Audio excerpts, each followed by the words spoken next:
우리 성경을 찾도록 하겠습니다. 성경은 다니엘서 11장 20절, 21절 두 절만 우리 같이 봉독을 하도록 하겠습니다.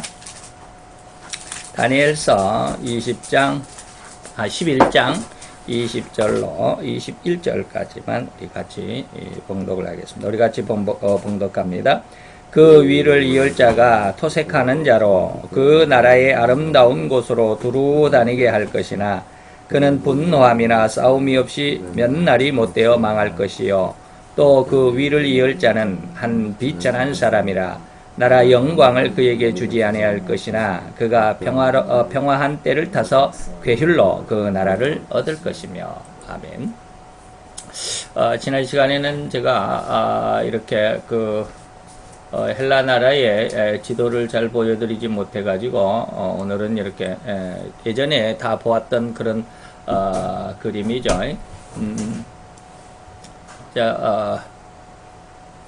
이쪽이 헬라 원 지역이죠. 그리스 지역입니다. 그래서 헬라가 원래 자라났던 성장했던 그런 나라. 여기에는 카산더라고 하는 카산드로스라고 여기 써져 있는데 카산더라는 우리가 이제 발음하기로는 카산더 장군이 맡았고요. 여기는 이제 리시마코스라고 그러는데 이 지역과 이 리시마코스가 있는 이제 헬라의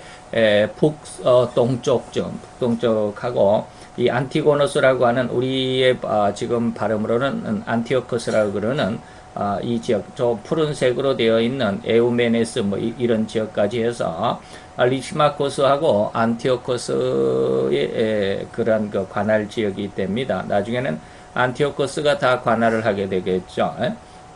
그리고 이제 오른쪽에 이렇게 분홍색하고 조금 옅은 주황색 또 푸른색 이렇게 있는데 디오도투스 아르사케스 이런 장군들은 금세 이 셀류코스에게 병합이 되는 것 같아요. 그래서 이쪽 동쪽 지역은 우리 이 발음으로는 셀류코스, 여기서는 셀레우코스라고 그러는데 셀류코스 장군의 그러한 관할 지역으로 그 다음에 노란 밑에 이것은 이제 남부 지역이 되겠죠. 이 남부 지역은 애굽인데 지금 이집트죠. 애굽 지역인데 여기는 프톨레마이오스 그러는데 우리 발음으로는 프톨레미라고 하는 이러한 장군이 이제 왕가를 이루어서 그 나라를 다스리게 되죠. 그래서 여기에 있는 지금 이 색깔로 여러 가지 색깔로 칠해진 부분들이 원래는 알렉산더 대왕이 그 10년 만에 정복을 했던 어마어마하게 빠르죠. 10년 만에 이 광활한 땅을 다 차지했다라고 하는 것입니다. 이게 오늘날 구글 지도를 보면 굉장히 많은 나라들이죠. 뭐 이집트, 그리스, 불가리아, 터키, 시리아, 이라크, 요르단, 이스라엘, 사우디, 이란, 투르크, 타지키스탄, 아프가니스탄, 파키스탄, 이런 엄청나게 많은 나라. 이란만 하더라도 우리나라 남한의 15배가 되죠. 어마어마하게 큰 땅이죠. 그런데 이 넓은 땅을 10년 만에 정복을 했다라고 하는 것은 인간으로서 상상할 수 없을 정도로 굉장히 빠른 속도로 이 대제국을 건설을 했죠. 이게 이제 하나님께서 8장에 보면 수양과 수염소 여러분 기억하실런지 모르겠습니다. 근데 그 수양은 메데바사죠. 근데 수양을 향하여 돌진해가는 수염소 뿌리 하나만 있는 유니콘이죠. 하나만 있는 수염소가 강력하게 얼마나 빠른지 땅이 발에 닿지도 않더라. 날아가는 것 같더라라고 하는 그런 표시, 그런 의미입니다. 10년 만에 이 대제국을 다 정복하게 되는. 그런데 이제 10년 만에 요절을 하게 되죠. 그래서 이렇게 카산더, 안티오코스, 그 다음에 셀레코스, 그 다음에 프톨레미에 의해서 나라가 사분이 되어서 이렇게 이제 이게 BC 333년부터 BC 40년까지 로마의 멸망을 당하기까지 이제 마지막 애굽은 BC 30년에 그 클레오파트라 7세를 마지막으로 애굽이 로마의 병합이 되는 것까지 하면 약 한 300년을 이 나라, 다시 말하면 이 알렉산더 헬라가 다스리게 되는 그런 때죠. 자, 이런 상황에서 오늘은 20절, 21절은 어떠한 상황이냐면 바로 이제 남북 전쟁 중에서 위에 북쪽 나라의 안티오코스 4세하고 남쪽 나라의 프톨레미 6세, 7세 그 시대의 상황. 인데 안티오코스가 이제 세상에 등극하게 되는 그러한 과정들이 20절, 21절입니다. 지난 시간까지 제가 이 부분을 다니엘서 11장을 그 5시간에 나누어서 5시간으로 쪼갰다 그러는데 제가 조금 늘렸습니다. 설명할 것이 많아서 6시간, 1시간 더 늘렸습니다. 그래서 오늘이 26절까지 해야 되는데 21절 2절만 가지고 오늘 한번 생각을 해보도록 하겠습니다. 자, 20절에 보면 세 사람이 교체가 된다 그랬습니다. 세 사람이 왕권이 바뀐다라고 하는 것이죠. 왕위가 넘겨간다. 다시 말하면 3인의 교체는 뭐냐면 안티오코스 3세가 남북전쟁 처음 시작하죠. 자기 딸 클레오파트라 1세를 남쪽 프톨레미 왕가의 시집을 보내는 그러한 상황, 뭐 이런 것으로 해서 안티오코스 3세가 애굽을 정보를 하다가 나중 그 두 차례인가 정보를 하죠. 그러다가 두 번째는 아주 엄청나게 패하죠. 로마의 개입으로 인해서 자기 딸 클레오파트라의 그 계략으로 인해서 아버지가 아주 대참패를 당하죠. 그리고 나서 그 대참패한 빚을 갚기 위해서 하나님의 성전 예루살렘 성전을 약탈을 하려다가 성전 안에서 부하 장군들에게 그 살해를 당하는 그러므로 인해서 그 아들 셀류쿠스 4세가 즉위를 합니다. 셀류쿠스 4세가 즉위를 하는데 10년 만에 살해를 당하게 되죠. 근데 오늘 내용이 바로 이러한 내용들입니다. 10년 만에 이제 죽임을 당하는데 죽임을 당하고 나서 그 동생이 이제 안티오코스 4세고 이름이 에피파네스인데 이 사람이 자기 형 셀류코스 4세를 독사라고 한 이 재무장관 오늘날 우리나라로 말하면 내무부 장관입니다. 재무장관 헬리오도루스라고 하는 사람을 제거하게 됩니다. 그래서 그리고 나서 이제 자기가 즉위하여서 엄청난 간악한 간악을 가지고 간악함 그 아주 괴계가 능숙한 이러한 사람이 바로 이 안티오코스 4세 에피파네스인데 이 자기 그 괴율로 인해서 유대를 간악함으로 이제 다스리게 되는 그래서 적그리스도의 제일 모형이다라고 일컬어지게 되는 역사가들에 의해서 일컬어지게 되는 이러한 일들 이것을 우리가 이제 20절 21절에 한번 생각을 해보자라고 하는 것입니다. 자, 그 뒤를 이을 자, 그 뒤는 뭡니까? 안티오코스 3세가 죽임을 당하고 이제 그 안티오코스 3세를 이어서 왕이 될 사람 이 말이죠.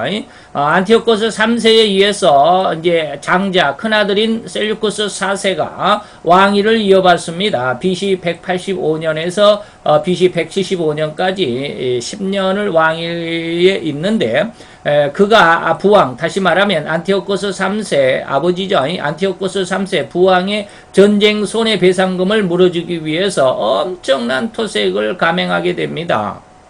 나중에 이제 토색하는 자로 그러는데, 이 엄청난 다시 말하면 이 백성들의 있는 돈, 없는 돈까지 그냥 다 긁어 모아낸다, 이 말이죠. 이 전쟁에 졌으니까 전쟁 손해배상금을 물어줘야 되잖아요. 네가 우리나라를 침략해가지고 우리나라에서 이것도 부서지고 저것도 부서지고 그냥 이것도 파괴되고 그랬으니까 이거 다 복구하려면 돈이 얼마가 드니까 돈을 내라라고 하는 이 전쟁 손해배상금입니다. 그래서 이것을 그 아들 셀류쿠스 4세가 돈을 물어줘야 되는데 전쟁하기 위해서 아버지가 온 모든 자금을 다 투입을 했기 때문에 돈이 없죠. 나라의 국고가 지금 바닥이 나 있는 상황. 그런데 전쟁 손해배상금을 물어줘야 되고 그래서 그 돈을 충당하기 위해서 엄청난 토색을 합니다.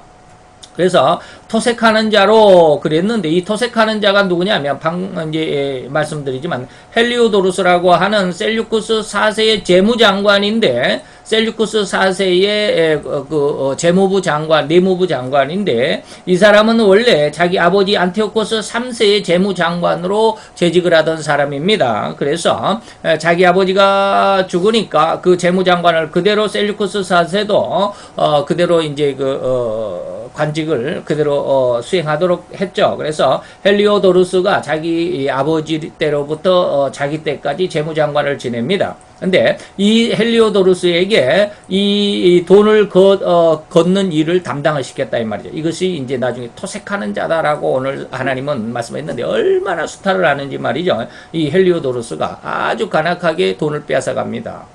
자, 인간 세상은 돈을 창안하여 만들어낸 이후로부터 돈의 노예가 되어버렸습니다. 인간들은 이제 인간이 필요해서 돈을 만들었는데 오히려 그 돈이 인간을 지배하게 되는 오늘날의 모습이죠. 우리나라에도 참 돈 때문에 오늘 지금 그 뉴스가 난리법석이죠. 정치가에서 최 누구하고 그의 딸 정 누구라고 하는 그 두 여자 난리법석이잖아요. 돈 때문에 그랬대.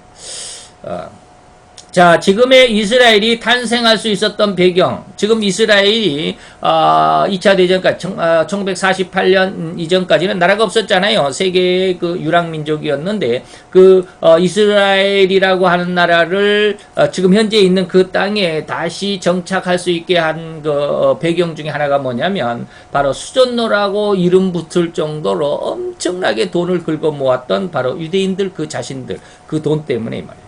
예.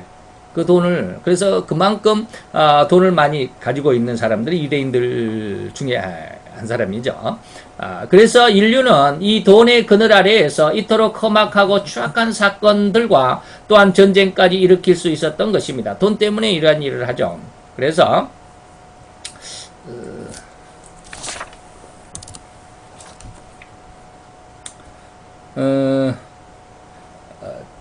이거 다 보겠네.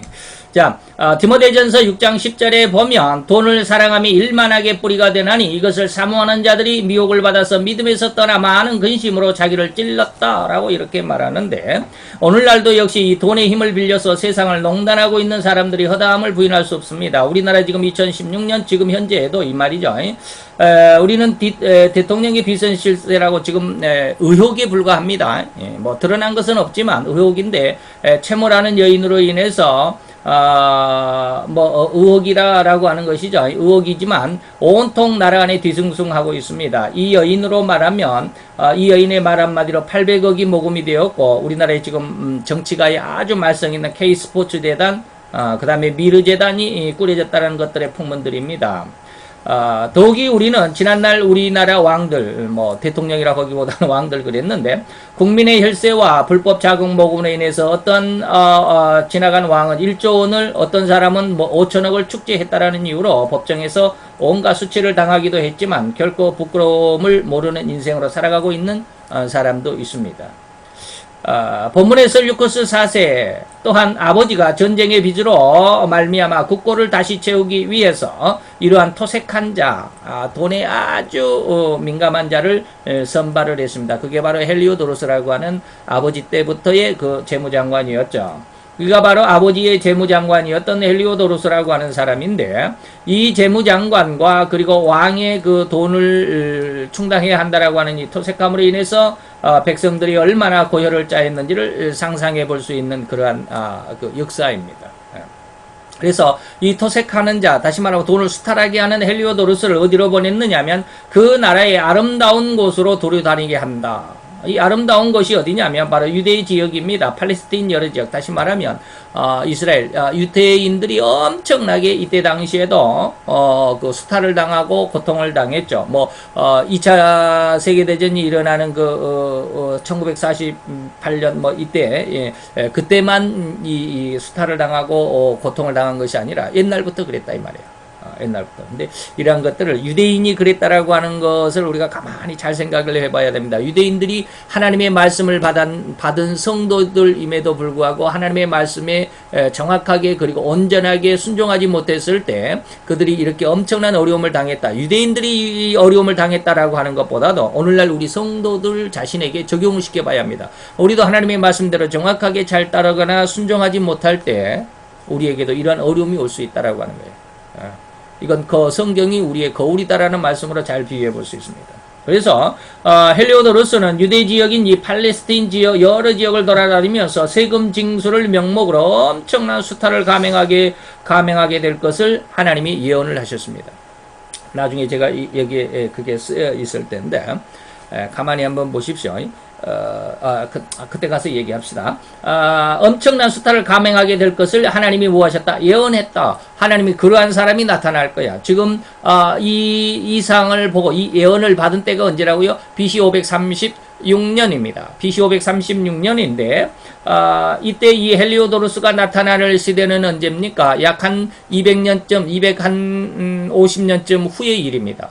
250년쯤 후에 이러한 새 왕이 이렇게 교체가 될 텐데 안티오코스 3세 그리고 그 아들 장남 셀류코스 4세 그리고 그 동생 안티오코스 3세 이렇게 새 왕이 이렇게 교체가 될 텐데 그 중에서 토색하는 자가 나타날 것이다. 이 토색하는 자가 그 나라의 아름다운 곳으로 두루 돌아다닌다라고 하는 것은 하나님께서 이미 지금 다니엘의 250여 년쯤 전에 이미 예언을 주시는 것이죠.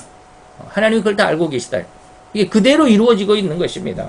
이는 마치 우리나라가 일본의 식민 통치를 받은 36년간 얼마나 참혹하게 수탈을 당하였는지를 역사를 통해 알 수 있음과 같은 것이라 할 수 있습니다. 자, 우리나라도 여러분들이 한국사 혹은 그 국사 시간에 잘 배웠을 줄로 압니다. 우리나라가 일본의 식민 통치를 당하고 있을 때 일본 사람들이 얼마나 우리나라를 수탈하고 우리나라를 강제하고 압박을 했는지 말이죠. 그러면서도 일본은 지금 아주 그러한 자기들의 과거를 결코 회개한다거나 부끄럽게 여기지 않고 있는 그런 상황이죠. 오히려 자기들이 잘했다라고 그러잖아요. 우리나라를 현대화시키기 위한 도움이었다라고 그렇게 망발을 하잖아요. 어떤 면에서 보면 100이면 한 10%는 그 말이 맞습니다. 예. 100이면 10%는 맞습니다. 그래 그 10%가 뭐냐면 바로 우리나라가 대원군에 의해서 완전히 쇄국 나라를 우리만 살겠다라고 하는 자급자족의 나라로 이렇게 만들어서 그러니까 외국 문물은 전부 다 배척하는 그러한 자립의 나라로만 키우려고 하는 그러한 모습에서 외국을 배타하고 배격하잖아요. 그러니까 외국과는 전혀 상관이 없다. 이러한 그 상황을 타파시키는 다시 말하면 외국과 함께 동참하고 뭐라 그럴까요? 교류하고 협력할 수 있는 그러한 현대화의 길을 갈 수 있었다라고 하는 말에는 한 10% 정도는 맞습니다. 그러나 나머지 한 90%는 뭡니까? 일본이 우리나라를 얼마나 수탈했는지 말이죠. 예. 우리나라 위안부 사건, 위안부 여성들의 사건들, 그 다음에 여러분들이 국사 교과서에서 보셨는지, 보셔서 알 수 있었는지 모르겠어요. 우리나라의 철기 제품, 청동 제품들은 다 끌어가죠. 솥단지까지 다, 걷어갔다고 그래요. 비행기 아니면 포탄을 만들기 위해서. 그리고, 한때는 우리나라에서 이렇게 쌀을 경작을 하면 쌀은 전부 다 걷어가고 대신에 쌀 대신에 이렇게 옥수수 가루나 이런 것들만 대신 옥수수나 이제 콩을 대신 바꿔가 가지고 쌀 같은 건 전부 다 군량미로 뺏어갔다라고 하는 이러한 일들. 우리나라의 거의 모든 나라의 땅과 집 재산들을 다 일본 사람들이 빼앗아갔다라고 하는 이러한 사실들. 이러한 것들은 결코 일본이 우리나라를 위해서 큰 도움을 줬다라고 말할 수 있는 부분이 아니죠. 저는 아주 크게 잡아서 한 10%는 도움이 되었지만 90%는 너무 힘들었다니. 바로 이러한 토색하는 그러한 상황이 우리나라에도 36년간 일제에 의해서 저질러졌는데 우리가 이러한 국사를 통해서 보아서 알 수 있듯이 옛날 유대인들에게도 역시 이와 같이 이 헬리오도루스 안티오코스 3세와 셀류코스 4세의 그 재무장관 헬리오도루스에 의해서 엄청난 수탈을 당합니다. 그러면서 이제 이렇게 많은 돈을 걷어놓고 이제 되돌아오면서 누가 헬리오도루스가 돌아오면서 이 말이죠. 유대 나라를 쭉 돌아다니면서 그냥 집집마다 가서 있는 돈 없는 돈 다 긁어 빼앗아서 이제 돌아오면서 그는 야심을 폭발시킵니다. 다시 말하면 왕은 지금 왕이 누구예요? 안티오코스 3세의 아들 셀류쿠스 4세죠. 셀류쿠스 4세가 왕이 올라왔는데 이 왕은 명목상 이름만 왕이지 자기가 모든 나라의 국정을 다 알고 있고 아버지 때로부터 모든 나라의 정치 사정을 다 알고 있고 그리고 국고 재산을 자기가 알고 있으니까 자기가 돈을 다 지금 또 유대 나라에서 어마어마하게 이제 수탈을 해가지고 돌아가고 있는 그런 상황이죠. 그러니까 국정과 국고를 너무 잘 알고 있죠. 그렇기 때문에 저 왕만 없으면 내가 왕이 되겠다라고 해서 자객을 보내서 자기가 이제 수리안 나라에 도착하기 전에 미리 자객을 보내가지고 왕인 셀류쿠스 4세를 독살하여 죽이고 맙니다. 내가 왕이 되겠다라는. 그리고 자기가 왕위를 찬탈하고자 했던 것입니다. 그러나 이제 나중에 우리가 다음 시간에 또 배우게 되겠지만, 그러나 나중에 이 헬리오도루스는 셀류쿠스 4세의 동생이 누굽니까? 안티오코스 4세죠. 이 동생이 이 사실을 알게 됩니다. 이 헬리오도루스가 우리 형 셀류쿠스 4세를 독살했다라고 하는 사실을 알게 되죠. 그래서 안티오코스 4세가 쫓아와가지고 이 헬리오도루스를 제거하게 됩니다. 그리고 자기가 왕이 되는데 이게 바로 안티오코스 4세입니다. 그래서 이제 그런 나중에 이제 나중에 하겠고요. 안티오코스 4세에게 죽임을 당하게 되어서 자기의 반역은 실패로 끝나가게 됩니다라고 하는 것이죠. 그 나라의 아름다운 곳으로 도려다니게 할 것이나 그는 누구야? 셀류쿠스 4세는 그렇게 온 나라, 자기 나라뿐만 아니라 유대 나라까지 그렇게 토색을 하고 수탈을 하게 되지만, 그래서 나라의 힘을, 돈을, 빚을 다 갖고 전쟁 배상금을 다 갖고 자기 나라도 이제 부강하게 할 수 있는 자금을, 정치 자금을 마련하려고 했지만, 그는 어떻게 죽느냐면 분노함이나 싸움이 없이 몇 날이 못되어 망할 것이다. 누가? 셀류쿠스 4세가. 몇 날이라고 하는 것은 이제 우리가 역사를 통해서 알 수 있지만 10년입니다. 셀류쿠스 4세가 10년 만에 죽임을 당한다고 그랬잖아요. 이 몇 날이라고 하는 게 바로 그런 것이죠. 그래서 우리는 몇 날 그러면 뭐 한 2, 3일 이게 아닙니다. 하나님께서 말씀하신 이러한 내용들을 우리가 역사를 통해서 가만히 잘 짚어보면 이 몇 날이라고 하는 것이 뭐 2, 3일이 아니라는 것을 알 수 있습니다. 자, 이 말씀을 한번 생각해 봅니다. 셀류쿠스의 죽임을 당하는 그 과정입니다. 자, 셀류쿠스 4세는 자신이 임명한 바로 그 헬리오도루스라고 하는 곧 전국을 돌아다니면서 재정을 다시 말하면 토색하는 자로 그랬죠.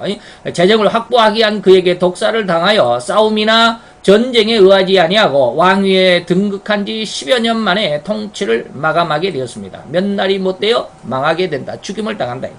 그러나 이 왕위 찬탈을 꿈꾸던 헬리오도루스도 이를 알아차린 셀류쿠스 4세의 동생인 안티오코스 4세는 BC 175년에서 164년까지 약 한 12년 정도를 왕위에 제위하게 되는데, 바로 이 안티오코스 4세에게 오히려 제거를 당하고 말았습니다. 이 헬리오도루스를 제거하는 자가 바로 우리가 제1 적그리스도의 모형이라고 하는 안티오코스 4세, 다시 말하면 이름은 에피파네스입니다. 왕의 명칭은 안티오코스 4세고 자기 이름은 에피파네스입니다. 자, 이렇게 자기의 욕망만을 위한 인간 세상의 추악한 역사는 자기가 그렇게 신뢰하는 부하에게 무참하게 살해되는 안타까운 역사가 이루어지고 있습니다. 자기는 이제 잘한다고 하지만 그러나 자기의 가장 가까운 사람에게 그렇게 살해를 당하고 또 내침을 당하는 그런 경우가 많죠. 이것이 뭐 옛날 중국의 진시 황제도 역시 마찬가지입니다. 진시 황제의 가장 큰 업적은 뭡니까? 만리장성을 쌓았다라고 하는 것이죠. 이 만리장성을 쌓아놓고 이제는 오랑캐로부터 완벽하게 차단되어서 영구히 잘 살 것이라고 생각을 했지만, 성 밖에서 침략해온 적이 아닌 성 안에 자기의 신하인, 가장 신임을 했던 신하였던 조고라고 하는 신하에게 살해를 당하여 죽고 말았습니다. 이게 인간의 모습이죠. 이게 지금 진시황의 모습입니다. 그렇게 뭡니까? 불로 장생초를 구하여서 영원히 그 큰 중국 땅을 다스리고자 했던 왕이지만 결코 자기 자신도 불로 장생하지 못하고 죽임을 당하고 말았죠. 자, 하나님께서 계신 영계에서도 가장 최고의 자리에 루시퍼라고 하는 천사장이 있었습니다. 가브리엘 천사장도 미가엘 천사장도 그 아래였습니다. 다시 말하면 세 천사장 중에 루시퍼가 가장 으뜸 천사였다 이 말입니다. 그래서 이 루시퍼가 자기가 하나님이 되고자 교만하여 하나님을 대적했습니다. 야, 하나님만 없으면 내가 하나님인데 말이죠.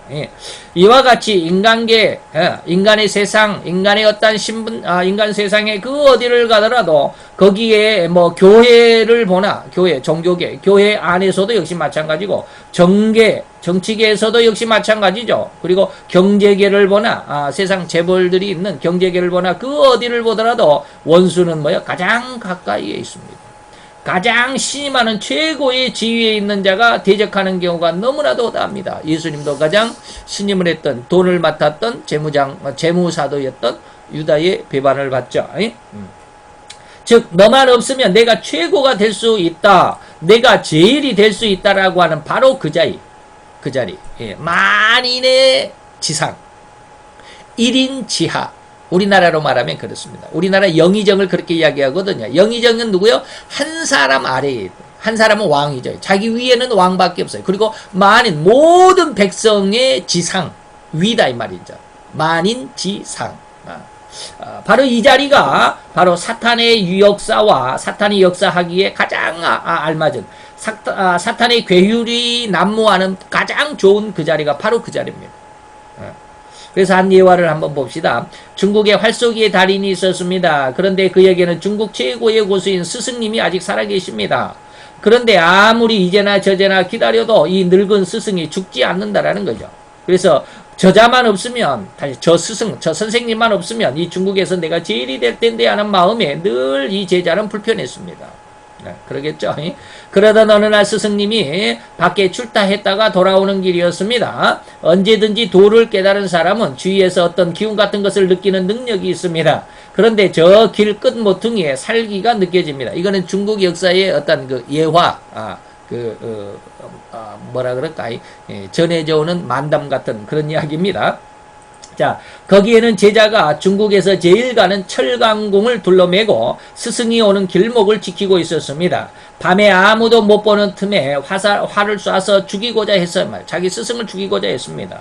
그래서 이 스승은 이제 만반의 준비를 하고 그냥 터덕터덕 걸어갑니다. 드디어 제자가 저 앞에서 모습을 드러내는데 강궁에 화살을 메어잡고 걸어옵니다. 스승은 마치 옆에 있는 아카시아 나무가지를 꺾어서 활을 만듭니다. 나무가지를 이렇게 둥그렇게 활을 만들고 머리카락을 뽑아가지고 그 활에 줄을 매었습니다. 머리카락을 뽑아가지고 옛날 뭐 도인들은 머리가 길잖아요. 그래서 머리카락을 몇 가닥 뽑아가지고 그 이렇게 아카시아 나무를 휘어놓은 것에다가 줄을 딱 매니까 활이 됐다 이 말이죠. 그리고 아카시아 가시를 꺾어가지고 자기 수염을 뽑아 그 끝에 붙였습니다. 아카시아 가시를 알죠, 여러분이? 예, 아카시아 가시를 하나 꺾어가지고 거기에다가 자기 수염을 뽑아가지고 그걸 묶어가지고 이걸 화살로 만들었습니다. 이게 화살이 되어서 이제 날아간다.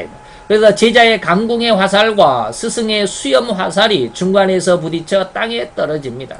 제사가 활을 팍 쏘니까 여기서도 스승이 자기 수염으로 만든 활을 또 팍 쏘니까 두 화살이 쭉 날아오다 가운데서 툭 맞고 떨어지고 툭 맞고 떨어지고 계속 이러한 상황이 전개됩니다. 제자의 화살통의 화살은 점점 바닥이 드러납니다. 화살통에 한 20개 넣으면 되겠죠.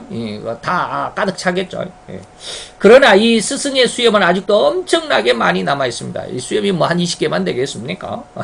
드디어 제자의 화살이 다 떨어졌습니다. 그제서야 제자는 스승 앞에 무릎을 꿇었습니다. 죽을 죄를 지었노라고 사죄하게 되었습니다. 그랬더니 스승이 더욱 제자에게 용서를 구합니다. 자네를 사람으로 먼저 만들지 못하고 궁술만 가르쳤구만. 이게 바로 내 죄라네. 내 죄를 용서하게 라고 이렇게 스승이 오히려 제자에게 용서를 빌었다고 그럽니다. 오늘날도 역시 마찬가지죠. 오늘날도 우리나라를 이렇게 뜨겁게 들었다 놨다 하는 최모라고 하는 여인의 딸 누구에 대해서 지난번에 뉴스에서 어떤 뭐라 그럽니까? 패널들을 뭐라고 그럽니까?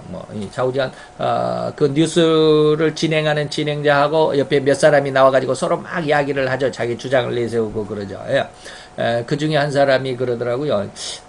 지금 누구라고 하는 그 딸이 지금 21~22살 됐나봐요. 그래서 이화여대 지금 2학년인가 그렇대는데, 그때 그 특혜로 인해서 쉽게 말하면 금수저라고 이렇게 막 주위에서 친구들이 뭐라고 그러니까 그 페이스북에 그런 글을 남겼어요. 굉장히 아주 그냥 지금 현 시대의 20대 초반의 그 청년 남녀들이 할 수 있는 말이죠. 굉장히 불만이 많더라. 니네들이 그렇게 니네들이 그렇게 나같이 못하는 것은 니네 부모들이 돈 없는 부모이기 때문에 그렇지 않느냐. 돈도 다 실력인데 네가 그렇게 실력이 없으면 니네들이 그렇게 부모가 돈이 없고 너희들도 그런 실력이 안 되면 다른 학과로 가라. 예. 아주 그냥 굉장히 비꼬는 말로 굉장히 강력하게 그냥 막 저주 비슷하게 막 퍼부었더라고요. 그래가지고 이번에 또 이러한 사태가 발발하고 나니까 지금 뭐 흔적도 없이 지금 숨어서 어디로 갔는지도 모르잖아요. 두 모녀가 지금 독일에 살고 있다가 지금 흔적조차 없더라고, 어저께 뉴스를 보니까. 근데 이러한 사태가 일어나고 보니까 이와 여대에 그 대자보가 붙었어요. 어디선가 말을 타고 있을 너에게 이렇게 해가지고 대자보를 쭉 붙였어. 내가 그동안 그렇게 부모의 어떤 그 백이 없어가지고 돈에 힘이 없어가지고 이렇게 너에게 핍박을 받고 그랬었는데 내가 핍박을 받으면서도 이렇게 가슴앓이를 하는 그러한 내 지난날의 과거가 나는 지금 이제 이렇게 너의 비리가 드러나고 나니까 내가 참 기쁘다. 뭐 이런 식으로 쭉 대자보를 붙여놨어요. 그러죠. 자기 딸이 이 F학점을 받아가지고 학사 경고를 받게 되니까 엄마가 쫓아가가지고 그 총장과 그 교수, 담임 교수하고 만나가지고 엄청 화를 냈나 봐요. 그랬더니 0.17인가? 0.17인가 하는 그 학점이 3.3으로 올라갔어요. 보통 4.5가 만점이죠. 4.4나 4.5가 만점인데 3.3으로 푹 올라갔어요. 그걸로 인해서 엄청나게 지금 시끄럽고 떠들썩하고 난리죠. 다시 말하면 자기 딸이지만 인격적인 아들, 딸로 키우지 못하고 그저 그냥 돈으로만 싸가지고 이렇게 교육을 하다 보니까 아나무인격이죠. 막무가내죠. 인격이 없어요. 오늘 이 스승도 역시 마찬가지예요. 내가 네 제자였던 너를 먼저 사람으로 만들지 못해 인격을 먼저 가르치지 못했구나. 그리고 기술만 가르쳤어요. 인격이 없다 이 말이죠. 자, 예수님은 밤새 철야로 기도하고 12명을 택하여 사도로 부르시고 교육을 시켰습니다. 왜 이렇게 교육을 시켰을까요? 아무나 철야를 하고 밤새 철야 기도를 하고 12명을 택했다. 그냥 아무나 제자 삼으면 되지. 모집 광고 해갖고 오너라 라고 해갖고 그냥 뭐 대충 그러면 안 되죠. 모집 광고 해가지고 면접을 봐가지고 이렇게 하면 되지. 뭐 예수님은 밤새 철야를 하고 또 12명을 택했다고 그럴까 이 말이죠. 다시 말하면 왜 이러한 그 과정을 예수님은 하셨느냐면 아무나 제자로 삼아 받아들이면 그는 결탄코 버릴 수 없고 버리지 못하는 썩은 욕심만을 가지고 그 제자들 중에 말이죠. 그 제자는 결단코 버릴 수도 없고 버리지도 못하는 그 썩은 욕심만을 가지고 인간의 진상을 부리는 결과만을 낳을 것이기 때문에 그렇습니다. 이걸 잘 한번 들어보셔야 됩니다. 이걸 잘 머리에서 잘 정리를 해보셔야 합니다. 예수님은 아무나 제자로 삼지 않았습니다. 왜요? 아무나 제자를 삼으면 그 사람들은 다 자기 욕심대로 자기 야망대로만 할 뿐이지 예수님의 제자로서의 삶을 살아가지 않을 것이기 때문이다라는 거예요.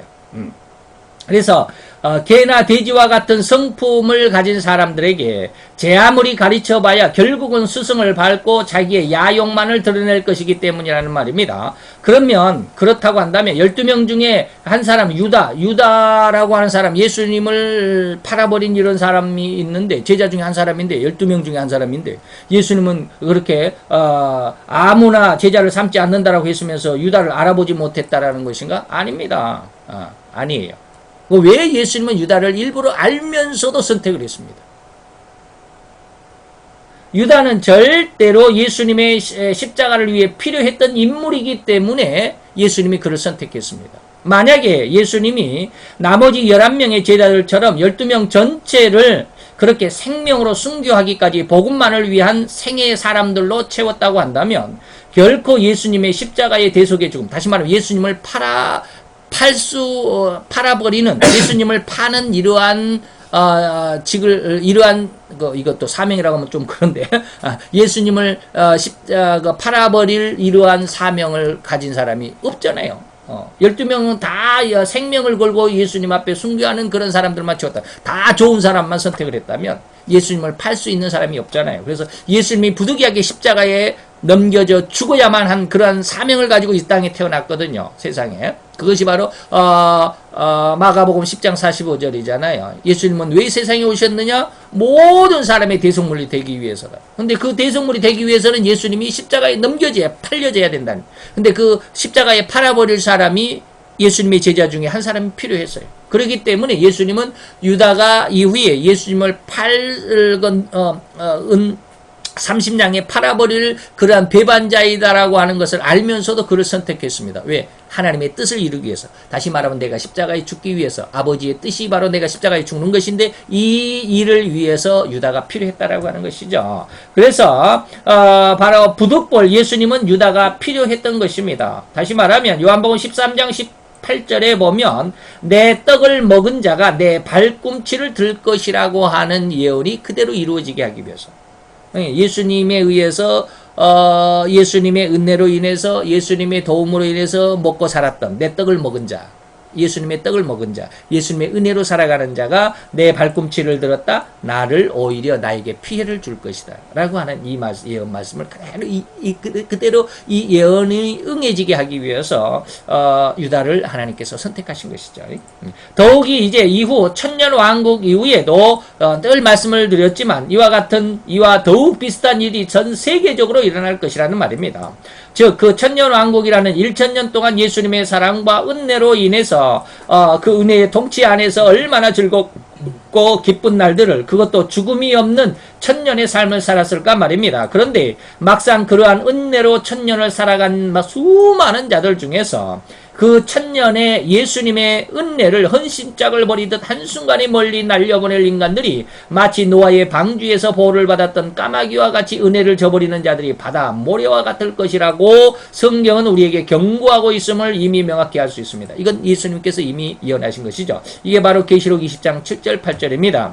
천년이 참에 천년 왕국이 지나가매 사단이 옥에서 놓여서 땅의 사방 백성 곡과 마곡을 미혹하고 모아 싸움을, 예수님의 군대와 다시 전쟁을 하게 되는데 이 수가 그 곡과 마곡에, 다시 말하면 이 사단의 군대가 얼마나 많냐면 바다 모래수 같더라. 그 수가 바다 모래 같더라.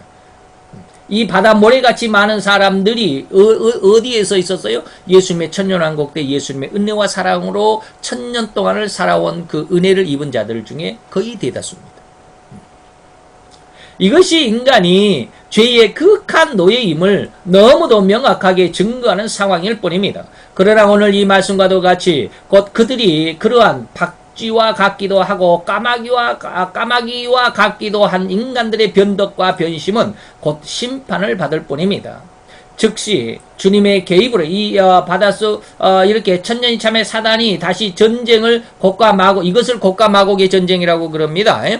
예수님 재림하기 이전에 또 세계 통일전쟁 제가 늘 말씀을 많이 드리는데 이 통일전쟁은 뭐예요? 아마겟돈 전쟁이고 제3차 전쟁입니다. 이거는 곡과 마곡의 전쟁이 아닙니다.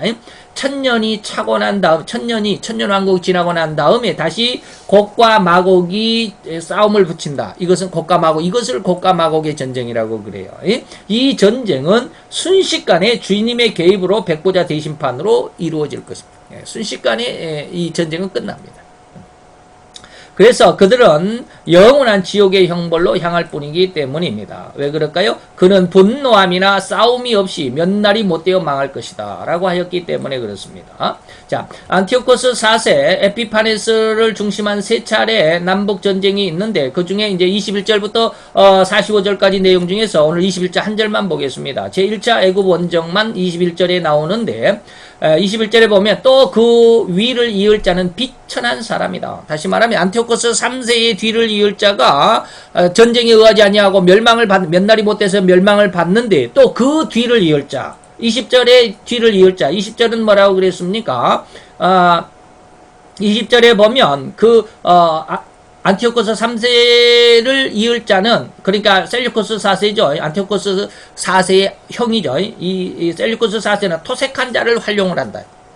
아주 토색한 자를 활용을 하는데 그는 나라의 아름다운 곳으로 두루 다니면서 토색을 하게 하는데 그 자신은 분노함이나 싸움이 없이 몇 날이 못되어 망하게 된다. 10년 만에 죽임을 당하게 된다라고 그랬습니다. 그리고 또 그 뒤를 이을 자, 그러니까 이것은 이제 안티오코스 4세입니다. 이 사람은 누구냐면 비천한 사람이야.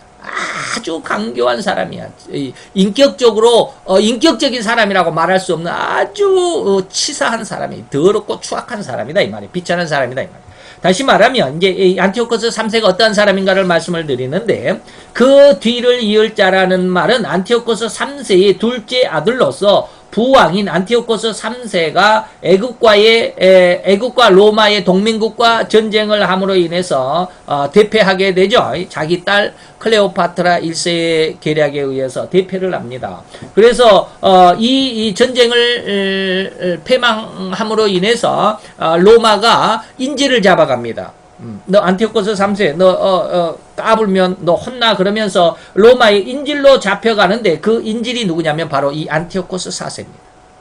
둘째 아들이 인질로 잡혀. 우리나라도 옛날에 조선시대 때도 청나라의 왕자 중에 한 사람, 세자는 이 나라에 있어야 되고 세자는 왕 밑에 있어야 되지만 그 세자의 동생들 중에 왕자 중에 한 사람이 이렇게 중국 청나라의 그 볼모로 잡혀가죠. 우리나라 혹시 여러분 마지막 왕 영친왕이라는 사람을 아십니까? 이 영친왕이 누굽니까? 일본 우리나라 순종의 아들인 고종의 아들인가? 고종의 아들이 이제 순종인데 우리나라에는 순종이 왕이 되고 그 순종의 동생들 중에 한 사람이 일본의 벌모로 잡혀가죠. 그때 당시 일제시대니까. 그 벌모로 잡혀가서 그 일본 여자와하고 결혼을 했는데 그 여자가 누구예요? 이방자 여사입니다. 그죠? 이방자 여사가 맞나? 맞을 거예요. 아닌데? 이승만 대통령의 부인이 미국 분인지 이승만 대통령의 부인의 이름을 이방자라고 그러나 한번 찾아보세요. 빨리. 이방자가 누구? 자우제는 어떻든지 그렇습니다. 제가 정확한 기억이 있는지 모르지만 어쨌든지 이 안티오코스 4세가 아버지가 로마와 애국 동맹국의 대패함으로 인해서 로마의 인질로 잡혀갑니다. 로마의 인질로 잡혀가가지고 거기서 14년을 삽니다. 14년을 인질로 삽니다. 그랬는데 형인 셀류쿠스 4세의 장자가 누구냐면 데메트리우스라고 하는 쉽게 말하면 안티오코스 4세에게는 이제 조카죠. 형의 아들이니까 이 형의 아들을 자기를 대신해서 로마의 인질로 잡혀놓고 자기는 수리아로 도망옵니다. 수리아로 도망 나옵니다. 아주 강교한 사람이죠. 이렇게 아주 질이 나쁜 사람이야. 이 안티오코스 4세는. 자기가 14년 동안 로마에 인질로 있는 것이 너무 지루하니까 형의 동생을 불러다가 야 너 잠깐 여기 좀 있어봐. 내가 잠깐 화장실 좀 갔다 올게 해놓고 그 자리로 형 동생 조카는 로마에 인질로 잡혀놓고 자기는 도망 나왔단 말이에요. 이렇게 아주 강교한 사람입니다. 그래서 도망하여 수리아로 귀국하는 도중에 형의 사망 소식을 접하게 됩니다. 형의 재무장관 헬리오도루스가 형을 독살했다라고 하는 이 소식을 접하게 되고 수리아로 돌아오자마자 독살자인 헬리오도루스를 즉시 제거합니다. 실질적인 왕위 계승은 누굽니까? 형의 아들인 데메트리우스죠. 데메트리우스가 왕위권 제1왕위권자인데 그를 대신해서 자신이 왕위에 오르게 됩니다. 그리고 실질적인 왕위 계수권을 자기에게 있다라고 하는 사실로 굉장히 이제 포장을 하게 됩니다. 내가 왕이 되어야 한 사람이다. 데메트리우스가 아니라 내가 왕이 돼야 되라고 하는 이제 막 소문을 내기 시작하죠. 광고를 내기 시작하죠. 그래서 이 왕위 계승권을 자기에게로 돌리기 위해서 악의적인 흉계와 권모술수를 사용하면서 자기가 이제 왕이 되는 것이죠. 그 입의 괴휼은 참으로 듣는 사람의 마음을 완전하게 녹이기에 충분했었다고 합니다. 당시 역사가들의 기록에서 보면 그러한 입술에 괴휼에 능한 그가 그 괴휼로 왕위까지 올라가게 되는 것입니다. 이게 바로 이제 하나님이 말할 때 이제 세 번째 왕위에 오를 자는 비천한 사람인데 이 사람은 원래 왕권이 없었어 이 말이에요. 그 다음에 보면 그렇습니다. 나라의 영광을 그에게 주지 않을 것이나 그는 원래 왕권이 없었어 이 말이에요. 그런데도 불구하고 그가 평안한 때를 타서 괴휼로 그 나라를 얻는다. 그가 왕위에 올라간다. 왕이 되지 않아야 할 사람인데 왕위가 되었다. 이런 뜻이거든요. 계속 해봅시다. 이러한 입술의 괴휼에 능한 그가 그 괴휼로 왕위까지 올라가게 된 것을 이제 하나님께서 말씀하셨는데, 말세에도 이러한 적그리스도가 일어나게 되면 이와 같이 굉장한 언변으로 모든 사람들을 녹일만 할 것입니다. 앞으로 세상을 통일하게 되는 통일정부의 대통령, 다시 말하면 적그리스도인데, 우리가 말하는 신앙에서 성경에서 적그리스도라고 말하지만 세상 사람들은 그를 세계 통일 대통령이라고 말할 것입니다. 어쨌든지 적그리스도라고는 말하지 않습니다. 그가 이제 세계 왕이다. 세계 대통령이다. 이 말이에요. 세계 통일 왕이 될 것인데 이 사람이 말이 너무 기가 막히다. 듣는 사람들이 다 홀딱 반한다. 이야, 정말 정말 저 사람만 따라가면 그냥 아주 최고의 나라, 최고의 아름다운 삶을 살아가고 결코 전쟁이나 결코 고통이나 결코 질병도 없이 그냥 모든 의료시설이 그리고 모든 내 자녀들이 그냥 저 사람에게 헌신만 하고 저 사람에게 충성만 하면 내 자녀들이 다 그냥 뭐 인류대학에 그냥 막 유학도 가게 되고 그냥 모든 후원을 받을 것처럼 아주 승승장구할 것처럼 그런 어떤 아주 엄청난 약속들을 하게 되더라 이 말이에요. 정신이 홀딱 빠집니다. 그게 가짜야, 그게 거짓말이야 라고 할 그런 생각을 할 수도 없을 정도로 얼마나 간교한지 말이죠. 그의 거짓말이 온 세계가 놀아날 것이라는 말입니다. 더욱이 모든 사람 위에 뛰어난 그 정책, 엄청난 정책을 그리고 그가 가진 지식의 그 광대함, 모르는 것이 없고 그의 정치적인 어떤 수완 또한 그를 능히 대적할 자가 없을 것이다. 어마어마한 사람이죠. 그가 저 그리스도가 될 것입니다. 계시록에서는 이러한 그의 행위를 뭐라고 그랬어요? 그가 큰 말을 한 자다. 큰 말을 한다라고 이렇게 표현합니다. 여기에서 우리들은 자기가 지혜 있다고 여겨지는 마음이 있거든 주의해야 합니다. 결코 비둘기 같은 순결함을 우선하지 아니하고서는 이 적그리스도의 모형과 같이 멸망의 지름길에 인생이 될 것이기 때문입니다. 근데 오늘날 우리는 아까 그 중국의 활쏘기 달인처럼 말이죠. 사람이 되지 않고 먼저 기술만을 익히려고. 우리 목사들도 오늘날 목사들도 역시 마찬가지예요. 자기가 진정 하나님 앞에 깨끗하고 청결한 어떤 인격으로 인격 자체로 그 깨끗하고 청결한 인격 자체로 거듭나고 성장하지 아니하고 우선 그냥 뭐 성경 남의 성경 설교집만 들어다가 그냥 설교만 잘하면 되는 것처럼 자기가 그냥 연구하고 자기가 그냥 뭐 깨달은 것처럼 이렇게 엄청난 그런 자기 어떤 그 포장, 자기 과시만을 위해서 그래서 자기 교회가 더 성장하고 자기 교회가 더 부흥해야만 하는 것처럼 이런 것만을 추구하는 그런 것만을 또 과대 포장하고 광고하는 이러한 일들이 많아지고 있다. 이러면 좀 곤란하다는 말이죠. 그래서 예수님께서 이 세상의 천국의 율법, 그 산상수훈에서 밝히기를 뭐라고 그러셨느냐 하면 하나님의 아들이라고 인정받기 전에 이 말이죠. 마태복음 5장 9절입니다. 이것은 하나님의 아들은 5장 9절입니다. 그래서 이 되기 이제 하나님의 아들이라고 인정받기 전에 절대로 필요한 덕목이 뭐냐면 바로 8절에 있는 마음의 청결이다. 마음이 청결해야 그 다음에 하나님의 아들이라 인정을 받는다. 마음의 청결함이 없이 하나님의 아들로 인정을 받으려고 하면 온갖 자기 수단과 방법, 아주 이 모든 더러운 추악한 행동들이 다 나타나게 됩니다. 그래서 하나님이 예수님도 아무나 제자로 삼지 않았다. 이것이 성결되어야만 한다라는 취지였음을 기억하시기 바랍니다. 이 청결함, 이 거룩함을 얻지 않고서는 다들 자기의 영광, 요한복음 7장 18절에는 자기의 영광에 그쳐버린다. 스스로 난 사람은 자기의 영광을 구한다 그랬어요. 이러한 결론이 될 것이 분명하기 때문에 그랬죠. 또한 말씀하시기를 이어서 누가복음 16장 8절에 보면 이 세상의 말세에는 악한 자의 지혜가 빛의 아들들보다 더 지혜로울 것이라고 말씀하셨습니다. 이러한 악한 꾀로 말미암아 세상을 한번 좌지우지하고 싶고 세상에 뛰어나고 싶어하는 그러한 사람들의 악한 마음들만 난무하게 되는 세월이 바로 이 마지막 시대다. 자기의 지혜와 꾀로 자기의 괴율과 입심으로 무엇인가를 이루고 해보려고 하는 사람은 바로 적그리스도의 지혜와 닮아 있음을 주의하여 진단해 보시기 바랍니다. 그런 것을 고치지 못한다면 결코 무서운 결과를 낳게 될 것입니다. 어제 제가 인터넷 페이스북인가요? 그 뭐 이상한 뭐 그냥 막 이런저런 그 많은 것들이 나오죠. 그런데 재밌는 그 한 광고를 봤어요. 페이스북에 올라와 있더라고요. 직장에서 직장인들이 가장 싫어하는 상사, 5가지의 그 예문을 들고 어떤 상사가 제일 싫으냐? 뭐, 자기 자랑만 일삼는 상사, 그 다음에 상사가 더 윗사람에게 아부아첨하는 그러한 상사, 그리고, 주위에 그냥 말소리가 너무 큰 사람, 말이 많은 사람, 뭐 해갖고 이렇게 5가지가 쭉 나왔는데, 저는 이 말이 많은 사람을 한 2번째로 꼽았거든요. 그런데 그러지 않더라고요.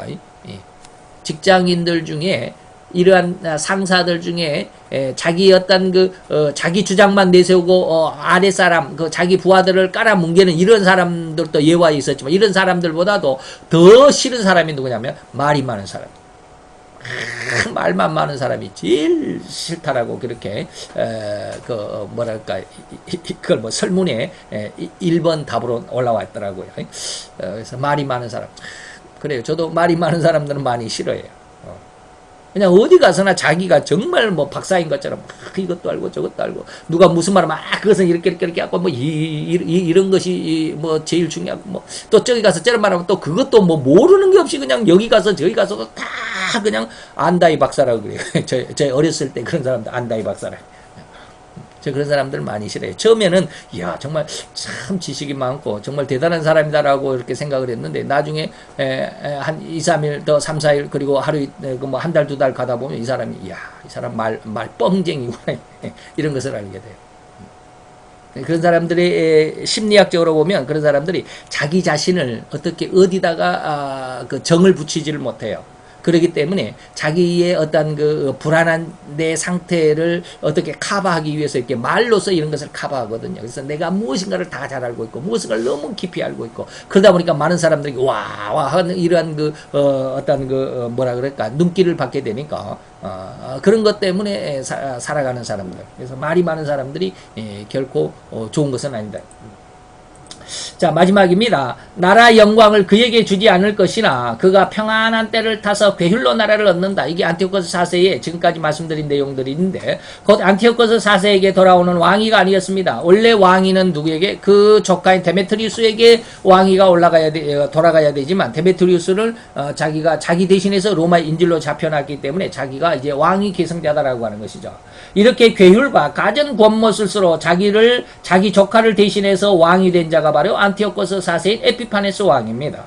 곧 하나님의 계획 안에는 이러한 인간의 괴휼들에 의한 진행과 결말들까지 다 들어있습니다. 로마서 13장에 보면은 이 세상에 권세가 난 것은 전부 다 하나님의 뜻이라고 그랬습니다. 그 권세가 악한 권세건 선한 권세건 간에 다시 말하면 선한 왕이건 아주 지저분하고 추악한 왕이든 간에 그 왕이 세상에 나타난 것은 다 하나님의 뜻이다라고 그랬습니다. 이것이 하나님의 뜻이거든요. 자, 그런데 오늘 여기 보십시오. 하나님의 계획 안에서 이러한 인간들의 괴휼에 의한 진행과 결말들까지 하나님이 다 알고 계시다. 그것까지 다 알고 있다. 즉 하나님의 계획이라는 것이 그 안에서 인간의 이러한 괴휼적인 극단의 죄악의 특성들이 드러나고 진행되어 가고 있다는 것을 다 하나님께서 이미 알고 그렇게 정하셨다. 하나님이 그 간교한 사람들을 태어나도록 하셨느냐? 그게 아니라는 것입니다. 인간들이 그렇게 간악하게 왕권을 탈취하고 왕권을 탈취해가지고 수많은 무고한 백성들에게 그렇게 엄청난 어려움을 주는 지금 북한의 김정은이가 왕이 되었던 것도 하나님의 뜻에 의해서 그가 왕이 되었다라고 말할 수 있잖아요. 자, 그런데 그가 왕이 됨으로 인해서 자기 고모부인 장성택이를 그냥 고사총으로 아주 그냥 흔적도 없이 시체도 남김없이 그냥 그렇게 쏴서 산산이 부숴버리는 이러한 일로 인해서 고위 관료직에 있는 사람들 한 400여 명이 처형을 당했다고 그러죠. 4년 만에. 그래서 공포정치를 하고 있는 이러한 모습들, 이러한 것들은 하나님께서 모든 것을 다 김정은이를 일부러 북한에 태어나게 하셨고 그러한 성품으로 자라게 하셨고 그러한 성품 속에서 왕이 되게 하셨느냐? 뭐 그것은 아니에요. 하나님의 뜻 안에서 크게 보면 그러한 자들이 왕권을 찬탈해서 힘들게 할 것이다라고 하는 것을 하나님이 다 알고 있다. 그래서 그들이 태어나는 것을 하나님께서 막으시는 것이 아니라 그대로 놔두신다. 이게 하나님의 허용이라고 하는 거거든요. 자, 다시 말해서 하나님은 인간의 죄성의 특성과 진행 과정들로 말미암아서 이루어질 일들까지 다 아시기 때문에 이 세상 나라들의 흥망성쇠까지라도 주장하신다라는 것입니다. 곧 인간의 강력한 욕망이 하나님의 순리를 거스리고 있고 또 곧 영리를 발행하면서 영리로 잘못된 것을 하면서 인간 역사에 오염을 들이게 된다라는 의미인 것입니다. 이러한 하나님의 세상 나라의 역사와 세상 인간들을 주관하시는 울타리 안에 세심하게 들여다보면 반드시 하나님께서 이 세상을 어떻게 섭리하며 가시는지를 밝히 들여다볼 수 있고 인정할 수 있게 될 것입니다. 그래서 우리는 하나님의 그 뜻을 잘 한번 살펴보면 세상을 하나님의 뜻대로 이루어져 간다라고 하는 것을 볼 수가 있습니다. 이러한 눈이 열리기까지 여러분들이 많이 수고하고 노력하고 하나님 앞에 기도를 많이 해야 됩니다. 정말 그렇다라고 하는 것입니다. 이렇게 인간들 역사 속에는 최고 권력자가 되지 말아야 할 사람들이 종종 아니 너무도 빈번하게 권력을 온 백성들이 알게 모르게 휘어잡는 경우가 많음을 조금만 관심을 기울이고 인류의 그리고 세계의 역사 속을 들여다보면 알 수가 있습니다. 이것이 뭐냐면 사사기 9장에 있는 가시나무들이 나무들이 가시나무를 왕으로 선출하는 과정과 같습니다. 여러분들이 뭐 이런 것까지 지금 다 말하려면 시간이 더 가니까 이제 마치겠지만 이 악한 사람들이 세상에 태어나는 것은 하나님께서 그렇게 태어나도록 했냐? 그렇지는 않습니다.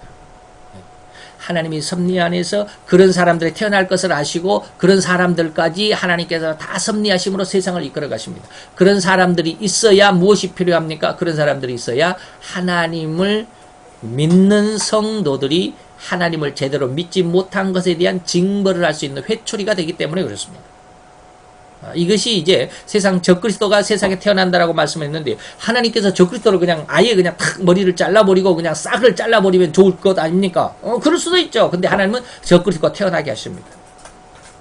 왜 적그리스도가 필요합니까? 계시록을 보면 하나님의 아들이 하나님의 아들답지 못한, 다시 말하면 음녀가 되었을 때 그 음녀들을 징계하기, 음녀된 그 성품을 징계하기 위해서 짐승을 쓰시더라는 거예요. 적그리스도를 쓰시더라는 거예요. 다시 말하면 하나님의 아들들을 청결하게 하기 위해서. 나중에 이제 12장까지 가보면 뭐라고 그러느냐면 그들이 깨끗함을 입는다라고 그럽니다. 하나님의 아들들이 이런 환난을 통해서 깨끗함, 스스로 청결케 한다. 뭐 이런 말씀도 있습니다. 그러한 역사들이 있기 때문에 하나님을 믿는 우리들이 하나님을 믿는 믿음 안에 더 열심히 더 깊이 그리고 하나님을 더 긴밀하게 알 필요가 있다. 그 안에서 우리의 신앙이 성장해야 된다. 오늘 이 안티오코스 4세까지 안티오코스 3세 그리고 그 큰아들 셀류코스 4세 그리고 그 동생 안티오코스 4세 이 세 사람이 왕이 그 변동을 보면서 우리는 인간의 그 강력한 욕망을 버려야 된다라고 하는 것을 볼 수 있어요. 그리고 하나님의 뜻 안에서 온전히 하나님의 뜻을 가지고 성장할 수 있는 그런 사람, 이런 사람들이 세상을 정복하고 다스릴 수 있고 마지막 이 대환란의 시대에 강하여 용맹함을 떨치게 될 것이라고 하는 사실을 깨달을 수 있기를 바랍니다. 기도합시다. 할렐루야. 주님 여호와여, 주께 감사와 찬양과 영광을 돌려드리나이다. 주의 영광 앞에서 귀하고 아름다운 하나님의 귀한 백성들, 오늘도 이 시간 주의 말씀 안에서 진정 하나님이 이 다니엘서를 공부하는 우리들, 다니엘이라고 하는 그 이름의 의미는 여호와는 나의 주관자고 여호와는 나의 재판자이십니다라고 하는 그 의미를 철저하게 깨닫고 믿음으로 받아들일 수 있는 귀한 은혜의 시간, 은혜의 말씀들이 되게 도와 주옵소서. 오늘 이 시간 하나님의 세상의 역사 그리고 세상 나라를 주관하시는 하나님의 그 섭리하심과 은혜를 기억하게 하시고 깨닫게 하시고 그 섭리 안에 함께 동참하게 되기를 원하는 간절함이 있는 성도들의 변함이 있는 심령들이 되게 도와 주시옵소서. 예수 그리스도의 이름으로 감사와 기도드려 싸움나이다. 아멘.